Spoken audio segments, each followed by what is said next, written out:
इस वजह से जो अपोजिट पार्टी हैं उनमें वो थोड़े वीक टाइप वीक दिखाई दे रहे हैं नरेंद्र मोदी के सामने। सब लोग एक हो गए तब भी राहुल गांधी हैं, चैलेंजर हो सकते हैं? चैलेंजर नहीं बन सकते। नहीं। राहुल गांधी इतनी मेहनत कर रहे हैं, देखिए उनकी पार्टी जो है सब लोगों को जोड़ रही है। सर मेरा आपके हिसाब से नहीं कोई टक्कर नहीं है नरेंद्र मोदी को? बिल्कुल जी। और आप में से किसी का राय, किसी की ओपिनियन? जी बोलिए।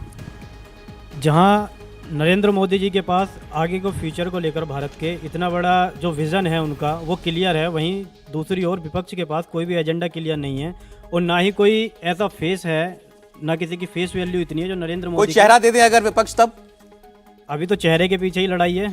मैंने कहा मान लीजिए कोई चेहरा आ जाता है, मान राहुल गांधी जी को प्रोजेक्ट कर दें कि ये होंगे हमारे उम्मीदवार, तब तो हो सकता है इंडिया गठबंधन ही टूट जाए, कुछ लोग उसी में से पीछे हट जाए, संभव है। अच्छा ठीक है। क्योंकि ममता बनर्जी हो गए, आपने देखा होगा उत्तर प्रदेश का जो चुनाव था उसके अंदर राहुल गांधी की वजह से सपा और हार गई थी, सपा को भी बहुमत नहीं मिल पाया था। तो राहुल गांधी को चेहरा दे दें, प्रोजेक्ट कर दें, तब भी कुछ नहीं होगा। जी। और कोई अभी की हालात में अपनी राय आपके जानना चाह रहा हूँ, बोलिए। मोदी साहब एक बहुत बड़ी शख्सियत बन चुके हैं, इसमें तो कोई शक नहीं है, लेकिन पिछले जो 6 महीने के उनके इंसिडेंट रहे हैं देश में, वो उनके कंट्रीब्यूटिंग फैक्टर रहे हैं उनके इमेज डाउन करने के लिए। अच्छा। लेकिन जो इंडिया अलायंस है वो इकट्ठे इसीलिए हुए हैं कि मोदी साहब को टक्कर दे सकें। कोई ये हिसाब नहीं है कि अगर पीछे हो गए कोई पीछे हट जाएगा, नहीं, मुझे नहीं। मोदी जी का ग्राफ क्या नीचे गया है 6 महीने में? ग्राफ नीचे नहीं गया, लेकिन उनकी जो इमेज बनी है पिछले 6 महीने के इंसिडेंट्स में जो देश में हुए हैं, मणिपुर का कांड ले लीजिए अब आप, उसमें मोदी साहब कुछ नहीं, बीच में नहीं आ पाए। इसका नुकसान होगा उनको, आपको लगता है? इसका मुझे लगता है उन्हें नुकसान होगा, लेकिन इतना नुकसान नहीं होगा कि कोई उनको प्रधानमंत्री बनने से रोक ले।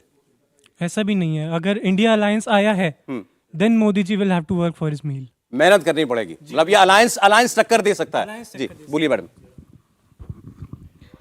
जैसे कि राहुल गांधी को प्राइम मिनिस्टर का चेहरा बनाया जाता है तो डेफिनेटली कांग्रेस नहीं जीतने वाली है, लेकिन अगर राहुल गांधी के जगह मल्लिकार्जुन खड़गे को अगर चेहरा बनाया जाए तो मे भी मोदी जी के लिए थोड़ा टफ कंपटीशन हो सकता है। ऐसा हो इसलिए हो सकता है क्योंकि कहीं ना कहीं देखा जाए कि जब से मल्लिकार्जुन खड़गे जी को कांग्रेस का अध्यक्ष बनाया गया है तब से उन्होंने थोड़ा टफ कंपटीशन विपक्ष को अपना दिया है। ठीक है। आप ऐसे कितने लोग हैं, कोई है जिसको लगता है बीजेपी को मेजॉरिटी नहीं आएगी? ऐसा भी आपको लग रहा हो आज के हालात में? 272 सांसद चाहिए, बीजेपी अपने दम पर मेजॉरिटी नहीं ले पाएगी, ऐसा लगता है किसी को? पीछे देखिए, ऐसा है, दिल्ली में दंगा हुआ, हिंदुओं को बचाने के लिए पुलिस नहीं आई, ठीक है। इलाहाबाद में दंगा हुआ तब पुलिस नहीं आई, तो कई सारे ऐसे वोट कटेंगे हिंदुओं की तरफ से जहाँ पे सरकार भाजपा की थी लेकिन पुलिस नहीं आई उनको बचाने। और उसका आप नज़ारा भी देख चुके हैं कर्नाटक में, हिंदुओं पर ही इल्ज़ाम लगा दिया कि आप एक नहीं होते और हमारी सरकार हार गई, लेकिन जब दंगे हो रहे थे तो बचाया नहीं था हमारे लोगों को, हमारे कार्यकर्ताओं को। बीजेपी का कुछ हिंदू वोट टूट सकता है, आप ये कह रहे हैं? बहुत ज़्यादा टूटेगा। अब तो लेकिन यूनिफॉर्म सिविल कोड की बात चल रही है। यूनिफॉर्म सिविल कोड से हिंदुओं का क्या फ़ायदा? कोई फायदा नहीं है, हिंदुओं का कोई फ़ायदा नहीं, उसका मैटर ही नहीं है हिंदुओं के लिए।